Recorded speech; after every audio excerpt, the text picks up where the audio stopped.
పిల్లలందరూ దీపావళి సందర్భంగా బయట టపాసులు కాలుస్తూ ఉంటారు. అప్పుడే బాగి, అమర్ చాలా సంతోషంగా బయటికి వస్తూ ఉంటారు. బాగి అయితే అమర్ చేయి పట్టుకొని జంటగా అలా నడిచి వస్తూ ఉంటే చూడటానికి చాలా ముచ్చటగా ఉంటుంది. అయితే ఆరు మాత్రం చాలా కంగారు పడుతూ, "బాగి, బాగి నువ్వు దీపాలకి దగ్గరగా వెళ్ళొద్దు బాగి. నీ చీరంతా కూడా ఫ్లేమబుల్ స్ప్రేతో నిండిపోయి ఉంది. కాలిపోతావు బాగి. దీపాలకి కాస్త దూరంగా ఉండు బాగి" అని తన పాటికి తాను చెప్పుకుంటూ, అయ్యో! నా మాటలు వినపడవు కదా! ఇప్పుడు బాగీని కాపాడడం ఎలా అని మరొక వైపు చాలా టెన్షన్ పడుతూ ఉంటుంది. అలా బాగీ, అమర్ కూడా పిల్లల దగ్గరికి వచ్చి బాగీ అయితే కాకరొత్తుల్ని కాలుస్తూ ఉంటుంది. చాలా ఎంజాయ్ చేస్తూ చిన్న పిల్లల గెంతులు వేస్తూ బాగీ అలా కాకర కడ్డీల్ని కాలుస్తూ ఉంటే అమర్ బాగీని చూసి చాలా సంతోషపడుతూ ఉంటాడు.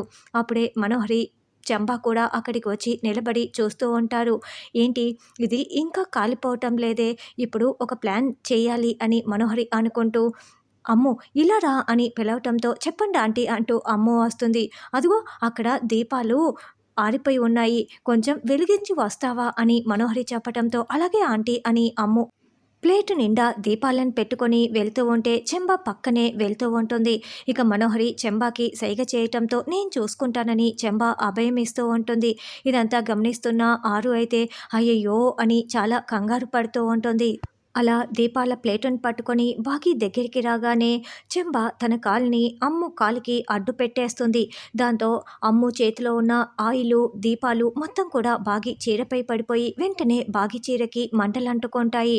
ఇదంతా చూస్తున్న మనోహరి చాలా సంతోషపడుతూ ఉంటే అయ్యో అని బాగీ కంగారు పడుతూ మంటలు మంటలని అరుస్తూ ఉంటుంది.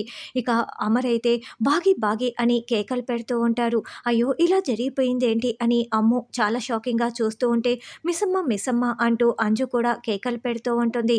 మరి ఆల్రెడీ బాగీ చీరకి బాగానే మంటలు అంటుకొని ఉంటాయి. ఇప్పుడు అమర్ ఎలా పూర్తిగా కాపాడుతాడు అన్నది రానున్న ఎపిసోడ్లో తెలుసుకుందాం.